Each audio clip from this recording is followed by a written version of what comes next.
முருகப்பெருமானுடைய கோபுரம். அந்த கோபுரத்தை கட்டுனது ஒரு சந்நியாசி. அந்த கோபுரம் கட்டுறதுக்கு அவர் கையில் காசு கிடையாது. முருகன் உத்தரவு கொடுத்துட்றாரு, கோயிலை கட்டுங்கன்னு.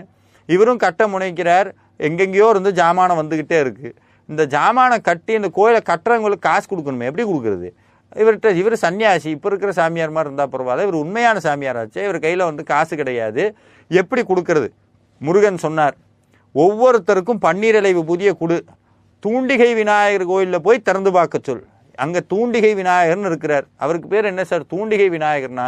முருகனை போய் கும்பிடு, முருகனை போய் கும்பிடுன்னு தூண்டி விட்டுட்டே இருப்பார். அவங்க வந்து வேலையெல்லாம் முடிச்சுட்டு வந்து கூலி எங்கேன்னு கேட்பாங்க. இவர் பன்னீர் இலை விபூதியை கொடுக்க எல்லாரும் முருகான்னு சொல்லிட்டு தூண்டிகை விநாயகர் கோயிலை போய் திறந்து பார்த்தா ஒருத்தனுக்கு 10 ரூபா இருக்கும், ஒருத்தனுக்கு 5 ரூபா இருக்கும், ஒருத்தனுக்கு 20 ரூபா இருக்கும். அவன் செஞ்ச கூலி வேலைக்கு அதுக்கு தகுந்த கூலி இருக்கும். இப்படி கட்டப்பட்டது தான் திருச்செந்தூரினுடைய ராஜகோபுரம்.